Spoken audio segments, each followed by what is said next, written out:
Okay, welcome back to Interpreting Intellect.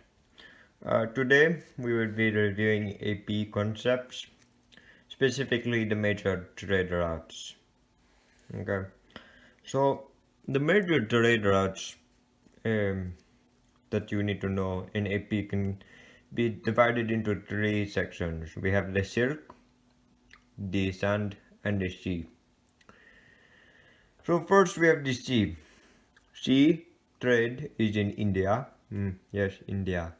And in India we have the monsoons. Well, technically it is between India and Africa, the coasts of Africa, specifically Swahili, but I'll get to that later. We have the monsoons, okay? So this monsoon is time based, so that it's can be a negative in this case. Pirates know when to raid the trading ships. Okay. Secondly, the sea trade routes consisted of bulk items, and so that means the quality went down. So in this case, I would put this as a negative um, in my well, we're about to take the DBQ. So that is a negative. Next, we have sand. If you can imagine, that is in Africa. Okay. So in South Africa, they are an agricultural based society. Yes. And they have camels, not horses. Camels can carry more goods and they can travel across the desert. And they can, what that means pretty much is they can last a long time without water, which is very helpful because they have the Sahara Desert. Oh, yes, Sahara Desert in Africa, which they had to pass from east to west. Okay. Also, we have Timbuktu, which is a very prosperous city in Africa. We have in West Africa, we have the slave traders, and many of the kingdoms in Africa were very city-state like in a sense, and they would compete against each other. Now, we also have the silk trader, and that pretty much originated in China with the Han, Tang, and Song dynasty. Now, each of these dynasties were thought to have lost the mandate of heaven, so they would each have a preceding dynasty after that.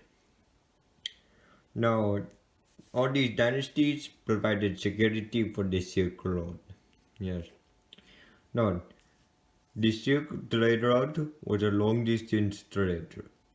So, it would take lots of trading to finally get to its final owner, is what it means. Now, yes, it was also, it consisted between Asia and Europe, which were pretty far, I'd say so myself. There was also luxury. Silk consisted of luxury goods that were traded, and it had Buddhism, merchants, and monasteries traded along the Silk Road. But that is with any trade route. Any culture and ideas are traded most of the time, but that is being specific. So on the Silk Road, there is a monopoly, which is silk, if that's where its name is derived from. And at the time, well, at the beginning, silk is a sign of wealth, yes, and it benefits elites, rulers, and religious leaders. Silk, um, the secrets of silk and its technology is stolen. It's unclear, but there are a lot of myths about it. But we know it was eventually let out, and people knew about it, especially the peasants. So the peasants knew about silk now, and so silk production increased while agriculture production decreased. Okay. So in about 1000, in uh, the plague breaks out, and then following that is the Crusades. But the disease, the Black Plague, and the Mongols bring an end to the Silk Trade route, the Silk Road in general. And then in 2000, China it decreases and loses power. So from 12,000 to 14,000, um, sorry, 1200 to 1400, uh, China isolates itself, and they bring about foot binding to replace silk, since peasants now have silk to use, which is right here, silk production. So everyone has silk, so they need to differentiate the difference between the common people and the wealthy. So they use foot binding, which is the binding of women's feet, and they can no longer walk. And it practically cracks the feet in their bones, which is not good, but I guess that's what they did.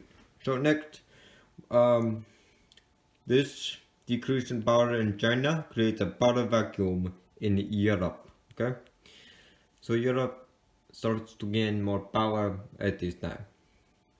This is in the 1400s. Now, we have, as I said before, we would be going over Swahili. Swahili, as I said, is associated with India. Okay.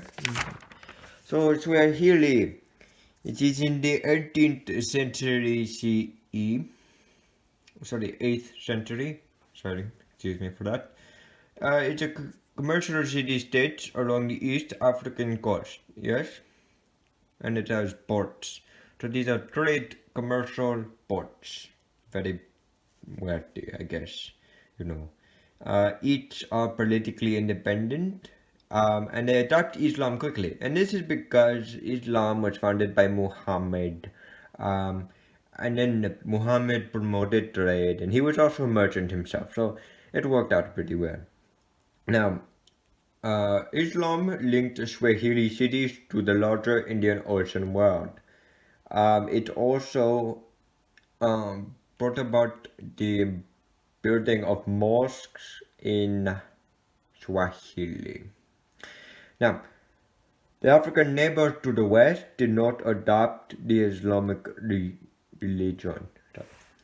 So there was some difference, and Swahili was its own independent region in Africa along, as I said before, East African coast. And it was the trading between India along the monsoons. So that is what we have for um, the major trade routes.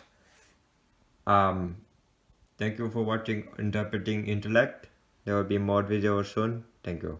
Back to Interpreting Intellect. So today we will be reviewing the Mongols. Just a basic rundown because there's not much to know about them. But they existed mostly from about 1200 to 1500. They were a nomadic people and relied on border trade, if there were any trade. They also relied on environmental conditions. There was lots of clan rivalry, so they acted almost like city-states, but they were less organized. Uh, yes, they were less organized. There was no political system. They depend and red agricultural peoples that would neighbor them. They didn't really promote the religion, but there was animalism, which is like the worship of animals and the sun and moon, that kind of thing. But there wasn't much religion promoted in the Mongol Empire. So the Mongol Empire's territory, when it was well established, included China, Korea, Russia, East Europe, and the Middle East. Sorry about that. So the west of Europe was safe because the Khan died, so they withdrew the Mongol troops to bring them back to Mongolia. So that's how they grew in power over time. And so we have interactions with China. A lot of interaction because they were the neighboring state, and there was a lot of conflict between the two. So they gained silk, troops, and engineers and technology, which would help them conquer other nations and regions such as Russia or the Middle East and East Europe. Now, they moved skilled artists to different places to spread culture and ideas, which was pretty smart. So under the Mongol Empire, trade increased because Eurasia is now unified, and they brought back the Silk Road to a higher standard. They also provided security to the Silk Road, and then at this time, Europe, well, Western Europe had not been invaded because of the death of the Khan, and so they grew in power and caught up with the other societies and kingdoms in Eurasia that had become the powerhouses. And that is pretty much it for the Mongols. Not much else to know. Thank you for watching Interpreting Intellect, and that is it for today.